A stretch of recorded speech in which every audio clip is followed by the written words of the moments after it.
Vous écoutez Alger Chaîne 3, le journal.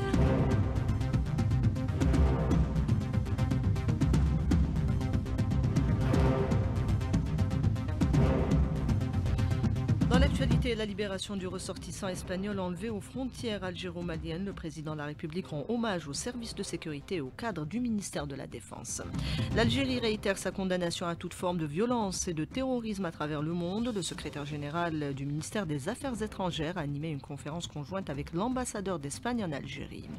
L'Agence nationale de développement de l'entrepreneuriat compte relever le seuil de financement des projets jusqu'à 20 millions de dinars selon son directeur général. Enrichissement de l'avant-projet de loi sur les associations, une large concertation sera menée par l'Observatoire national de la société civile. Les aides continuent à rentrer dans l'enclave palestinienne, même si le cessez-le-feu est régulièrement violé par l'occupation. En Cisjordanie occupée, c'est l'escalade, au moins 10 martyrs ces dernières 24 heures.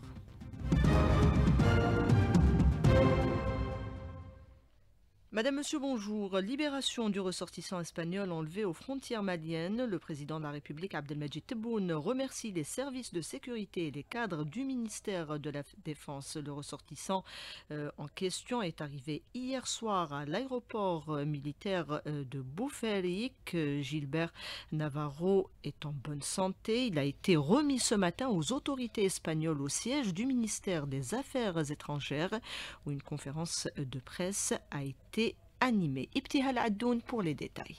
La libération du ressortissant espagnol Navarro Kanda Joaquín représente une étape importante mettant en évidence l'efficacité et la coordination des services de sécurité algériens grâce à une mobilisation remarquable et une coopération étroite avec les partenaires régionaux. Les autorités algériennes ont affirmé une nouvelle fois leur détermination à lutter contre toutes les formes de criminalité menaçant la sécurité et la stabilité de la région. Younes Magramen, secrétaire général des Affaires étrangères. La libération heureuse de l'otage espagnol Navarro Kanda Joaquín, enlevé dans la zone frontalière entre l'Algérie et le Mali par un groupe armé, est le résultat des efforts intenses menés par les différents corps de sécurité algériens en collaboration avec leurs partenaires sécuritaires dans la région. Tous les moyens humains et logistiques ont été mobilisés à cet effet. Les remerciements s'adressent à l'ensemble des services de sécurité algériens ainsi qu'au cadre du ministère de la Défense nationale pour les efforts constants déployés jusqu'à la libération de l'otage. De son côté, Fernando Morán Calvo-Stelo, ambassadeur d'Espagne en Algérie, a chaleureusement remercié les autorités algériennes pour leur engagement et leur efficacité. Nous voudrions remercier les autorités algériennes par leur décisive contribution, action, toutes les mesures qu'elles ont prises pour obtenir cet dénouement. Ça montre encore une fois que pour l'Espagne, l'Algérie a un rôle prééminent dans la lutte contre le terrorisme et pour garantir la sécurité de nous tous. Et je souhaite la bienvenue de M. Navarro entre nous. Le ressortissant espagnol Navarro Kanda Joaquín a également adressé ses remerciements aux autorités algériennes. Tout d'abord, je voudrais remercier les autorités algériennes pour sa bienveillance, sa sécurité en tout moment donné. Et en particulier, je voudrais remercier M. le Président de la République en sachant qu'il était toujours présent. Du reste, je vous demande de bien comprendre, de m'excuser. C'est un moment compliqué pour moi. Je suis encore sous un état de choc et j'aurais besoin de quelques jours. En tout cas, un grand merci à vous tous. Je me suis senti vraiment accueilli, vraiment aimé. Cette intervention illustre une nouvelle fois le professionnalisme et l'efficacité des services de sécurité de l'armée nationale populaire dans la lutte contre la criminalité. L'Algérie qui réaffirme l'impératif de conjuguer tous les efforts pour lutter contre le terrorisme et les activités qui servent à son financement. L'Algérie qui a une expérience reconnue en matière de lutte antiterroriste, une lutte qui doit se poursuivre notamment en Afrique et dans la région du Sahel. Le chef de la diplomatie algérienne a réitéré cette position hier en réunion du Conseil de sécurité. Ahmed Abbaf. L'Algérie connaît la réalité du terrorisme. L'Algérie a affronté seul le terrorisme dans les années 90, quand d'autres ont délibérément choisi de détourner le regard. L'Algérie a vaincu le terrorisme grâce à la force de ses institutions, à la globalité de sa réponse et surtout à l'unité, à la résilience et à la détermination de son peuple. La trajectoire actuelle est insoutenable. La communauté internationale ne devrait pas permettre que le terrorisme continue de compromettre le chemin de l'Afrique vers la paix et la prospérité. Nous devons penser différemment et agir de manière décisive pour répondre à la fois aux manifestations du terrorisme et à ses causes profondes. Le ministre de la Jeunesse en charge du Conseil supérieur de la jeunesse, reçu hier par le chef de l'État, accompagné des membres du bureau du Conseil, Mustafa Hidaoui a réaffirmé son engagement dans les efforts visant à renforcer la cohésion nationale et à contrer les complots qui menacent le pays. Il a par ailleurs transmis au président de la République les attentes de la jeunesse algérienne dans une approche participative. La révision de la loi sur les associations est en cours. Une large concertation est menée. L'Observatoire national de la société civile s'apprête à lancer une série de rencontres à travers le pays sur l'avant-projet de loi. Son président animait une conférence de presse tout à l'heure. En marge, Nordine Benbrahim a répondu aux questions de Lina Addouche. Le projet s'inscrit dans une dynamique de vision de M. le Président de la République, justement pour dynamiser la participation et encourager la participation citoyenne à travers la société civile. Et certainement que le premier segment, c'est les libertés individuelles et collectives qui sont citées dans la Constitution, article 53, et que le projet de loi organique doit refléter fidèlement cet acquis pour la pratique de la citoyenneté. Cet élément renforce la pratique démocratique dans notre pays, la transparence et le rôle de plaidoyer de la société civile. Elle est une force de proposition, donc elle doit surfer dans son espace d'une manière beaucoup plus libre, mais organisée. L'Association nationale des commerçants et artisans a soumis ses propositions au groupe de travail installé au niveau du Parlement. Son président salue cette démarche consultative. Hadj Tahar Boulenoir au micro de Mayal 15. On a une proposition, il faut mettre fin à toute relation entre les partis politiques et les associations. Deuxième chose, c'est qu'il faut qu'on considère les associations légalisées, toutes, soit au niveau national ou bien au niveau local, à pied d'égalité. Une autre proposition, c'est qu'en droit, le gouvernement, le ministère de l'Intérieur, doit réfléchir à une manière de déterminer la crédibilité des associations par rapport d'abord au nombre d'adhérents, par rapport au programme d'action appliqué et par rapport aux objectifs atteints. Ce sont les propositions. Nous pouvons dire que le projet de loi JDID, c'est positif. L'Agence nationale de développement de l'entrepreneuriat est relancée depuis 3 mois, une refonte qui reste en cours. Elle inclut une révision à la hausse du seuil de financement à 20 millions de dinars, précise son directeur général Bilal Achacha. Il était l'invité du jour ce matin avec Nariman Mendig. Nous avons proposé une modification du décret régissant le secteur. Nous avons proposé qu'il soit réévalué à 20 millions de dinars en création et 20 millions de dinars en extension. Vous me donnez l'occasion de parler de l'activité extension que nous avons lancée récemment justement et qui connaît vraiment un engouement de la part des porteurs de projets. Dernièrement, dans un souci d'inclusivité toujours et dans un souci de répondre idéalement à notre mission, nous avons ouvert notre agence à toutes les entreprises déjà en place, qu'elles soient issues déjà du dispositif ou non. Aujourd'hui, toutes les petites entreprises qui ont plus de 2 ans d'activité peuvent bénéficier de l'accompagnement de Nesda, moyennant le produit extension ou bien développement de l'entreprise. Donc ils peuvent bénéficier déjà d'une formation de 5 jours et puis bénéficier d'un financement à hauteur de 10 millions de dinars pour développer leur activité et également bénéficier des autres avantages fiscaux. Depuis sa relance, l'ANAD a reçu 900 dossiers de porteurs de projets. Elle se charge également d'assainir le passif de l'ex-Ansège, estimé à 11 milliards de dinars recouvrés. Nous avons actuellement 69 000 dossiers en contentieux et 311 000 en prix contentieux. Pour que ce fardeau-là n'influence pas la relance du dispositif, sur le plan organisation, nous avons déjà fait une sorte de cantonnement en matière d'organisation. Donc nous avons une structure qui s'occupe de l'assainissement du passif. Nous gérons les dossiers cas par cas et en fonction du diagnostic qu'on fait, on propose la solution. Actuellement, nous disons qu'en matière de gestion du passif, je dirais qu'on est relativement performant parce que sur les 2 dernières années, nous avons pu recouvrir quand même 11 milliards de dinars, chose qui nous permet aujourd'hui d'être autonomes en matière de financement. Parce que nous avons également changé notre décret pour permettre le financement du futur projet par les recouvrements passés, chose que nous avons réussi à faire.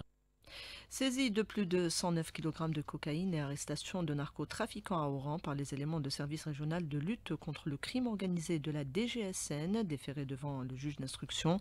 Les mis en cause ont été placés en détention provisoire. Dans le cadre de sa visite officielle à Maseroul, capitale du Lesotho, le ministre de la Communication, Mohamed Meziane, en sa qualité d'envoyé spécial du président de la République, Abdelmajid Tebboune, a été reçu par le premier ministre Matékane. Lors de cette rencontre, Meziane a remis un message écrit du président de la République Abdelmajid Tebboune exprimant ses salutations fraternelles et son souhait de renforcer les relations de coopération entre les 2 pays tout en abordant les enjeux régionaux et internationaux ainsi que des défis majeurs inscrits à l'agenda de l'Union africaine. Opération de collecte des dons au profit des habitants de la bande de Raza. La présidente du Croissant Rouge algérien supervise aujourd'hui cette initiative dans la région d'Oum el-Bouaghi. Et cette nouvelle escalade en Cisjordanie occupée, au moins 10 martyrs ces dernières 24 heures dans l'opération menée par les forces d'occupation à Jenin. L'entité sioniste voudrait déplacer la guerre maintenant que l'accord est signé pour Raza, selon Shaher el-Badawi, responsable de la communication au camp de Balata, joint par Karim Abdelnour. Nous sommes conscients qu'après le cessez-le-feu à Raza, que l'armée de guerre sioniste sera déplacée vers Jenin et la Cisjordanie en général. Les villes sont coupées les unes des autres, les infrastructures sont démolies et les chars et les avions bombardent toujours. Et le but, c'est d'éviter les condamnations des leaders sionistes dans leurs propres tribunaux et bien sûr, leur boussole, c'est s'approprier Al-Quds. Et dans les geôles de l'occupation, les prisonniers palestiniens subissent encore toute forme de torture. Fethi Abou Ali, responsable du comité des prisonniers palestiniens au sein du mouvement FPLP, joint par Karim Abdelnour. Les prisonniers courageux dans les geôles sionistes souffrent toujours de toutes sortes de tortures les plus immondes et de terrorisme du monstre sioniste qui forme une administration pénitentiaire terrible qui empêche les prisonniers d'avoir des soins pour leurs maladies, des vêtements divers et autres pratiques inhumaines depuis des dizaines d'années, contrairement aux prisonniers qui ont été capturés par la résistance et qui ont été très bien traités. Le nouveau secrétaire d'État américain a officiellement pris ses fonctions. Marco Rubio a tenu à rappeler les priorités qui guideront son action diplomatique. Le tout nouveau secrétaire d'État américain, connu pour ses positions fermes envers la Chine, a voulu envoyer un message dès sa prise de fonction. Pour son tout premier acte officiel, il a en effet choisi de réunir ses homologues de 3 pays alliés clés, des États-Unis en Asie, en l'occurrence le Japon, l'Inde et l'Australie. Retour sur les grandes lignes de l'action diplomatique de la nouvelle administration avec l'analyste politique François Dengué. Le président Trump a dit la première chose, il veut apparaître comme un homme de paix. C'est très très important. La deuxième chose qu'il a dit, ce qui a été à la base de toute sa campagne, qui est le sigle même, c'est ce qu'ils appellent MAGA, Make America Great Again. Et la troisième chose, c'est que pour lui, et là c'est la relation avec l'Europe qu'il faut regarder de plus près, il n'est pas prêt à dépenser un sou en faveur de l'Europe. Est-ce que les Européens seront capables d'encaisser cela? Les Européens d'ailleurs qui sont tous en très très grande difficulté économique et politique. La deuxième priorité, donc c'était Make America Great Again. Est-ce que l'Amérique peut arriver à le refaire? Moi j'en doute. Malgré toutes ces déclarations, le président Trump sera celui qui va voir se diminuer continuellement la force de l'Amérique dans le monde, y compris, et en commençant même par là, la force économique. Le combat économique avec la Chine, je ne crois pas que les États-Unis aient les moyens aujourd'hui de pouvoir battre la Chine. C'est trop tard. La Chine a déjà pris la première place et continuera. Et d'ailleurs, entre les deux pays, on va voir qui est le créditeur et qui est le débiteur. Dans cette relation entre l'Amérique et la Chine, c'est la Chine qui est la puissance créditrice. Des propos recueillis par Rabea Slimani. Une coalition d'États démocrates américains ont annoncé porter plainte contre le décret signé par Donald Trump lors du premier jour de son mandat, un décret qui remet en cause le droit du sol garanti par la Constitution américaine. 70e anniversaire de la création de la fédération du FLN en France. Il a été question alors d'organiser secrètement la communauté algérienne établie en France, notamment une opération cruciale évoquée par Ahmed Doum Moujahed, un des membres fondateurs de la fédération, qui est revenu justement sur cette période de l'histoire. Il était l'invité du forum de la mémoire organisé par le quotidien El Moujahed. Il en parle à Hanan Seissi. Garras pour l'organisation et moi pour l'os. Maintenant les autres, les finances et l'impression, on les donne à Mounji, Zine Abidin. L'écriture, on les donne à Boulhrouf, qui voit les étudiants là, qui fait un groupe. L'organisation, les deux adjoints, c'est Ben Salem et Mechati. Quant à Rega ou le double, appelle ça comme vous voulez, lui, il n'a qu'à organiser ça. C'est-à-dire passer dans le groupe qu'on a et choisir. Talib Ibrahimi, il prend le contact avec le monde arabe, les ambassades et les consulats, et l'ONG, et il restera comme coordinateur. Voilà comment on a commencé. Après le congrès de la SOPAM, les militants qui étaient chez Messali commençaient à quitter et à rejoindre le FLN. Pourquoi? Parce qu'Aben avait décidé que tous les membres de la Kabylie qui ont des parents en France leur écrivent et leur disent que c'est le FLN et non pas le MNA. Par groupe. Et c'est là qu'ils ont obligé à agrandir le comité. Et parmi les crimes coloniaux, il y a ces explosions nucléaires à Argen et à Ineker où des populations ont servi de cobayes pour tester notamment l'impact des radiations atomiques sur les femmes. Maître Fatma Zahra Benbrahim intervenait lors d'une émission spéciale sur nos ondes ce mercredi entre 11h et midi. Les photographes de l'armée sont passés dans toutes les maisons. Il y avait des photos de femmes avec un petit écriteau et cet écriteau portait un numéro. Quand on a eu ces photos, on ne comprenait pas. Après plusieurs recherches, j'ai réussi à savoir ce que c'était. Le numéro qu'il y avait sur le buste de ces femmes, en fait, c'était un numéro d'immatriculation. C'est-à-dire que lorsque vous voyez par exemple 3687, cela veut dire qu'il y avait 3687 femmes. Donc c'est le nombre de femmes qu'il y avait sur les lieux. Donc, Maître Fatma Zahra Benbrahim qui répondait tout à l'heure aux questions de Hamid Belkacem. Les soldes d'hiver sont en cours. Elles ont été lancées il y a quelques jours. Et pour ce début de l'opération, une affluence timide est constatée, du moins dans la capitale. Un constat fait par Mayal 15. Moins 30, 40 ou même 50% de remises affichées sur les vitrines de plusieurs magasins de la capitale. Il s'agit bien des soldes d'hiver pour essayer d'écouler la marchandise. Mohamed est gérant d'un magasin de prêt-à-porter pour femmes. 30, 40, déjà près d'une semaine depuis le début des soldes, il n'y a pas foule. Les commerçants jugent la fréquentation timide. On a fait un solde pour moins 30%. Collection à hiver-automne. Bon, généralement, les gens cherchent des manteaux. Sinon, ils ne sont pas vraiment intéressés par les soldes. Même soldes, les prix sont chers. Nous remarquons que la fréquentation a baissé par rapport à l'année dernière. Pour certains clients, les articles restent chers. Par exemple, hier, nous avons vendu pour 10 000 dinars seulement. Les clients ne sont pas au rendez-vous pour des raisons qu'ils expliquent. Les soldes, ça reste cher. Déjà, les prix غاليين. Après qu'ils disent la réduction 40% ou la 30%, تاني حيجيك غالي. Plus يديروها في la fin de saison. خلاص جازت la saison. العام الجاي حتكون تاني كوليكسيون جديدة. شفت ان جيلي. Le prix initial كان 19 000. solde رجعته 16 000. Le prix قعد cher. Même لو كان تشري un truc برك. La direction du commerce rappelle que de lourdes sanctions seront appliquées à l'encontre des commerçants qui ne respectent pas la réglementation. Des amendes entre 6 000 jusqu'à 50 000 dinars. Si le contrevenant récidive, il encourt la fermeture de son local pour une période d'un mois. Et on va terminer avec le sport, Hamza Rahmouni, et ce nouveau faux pas, un échec carrément du handball algérien de la sélection nationale qui a participé au mondial.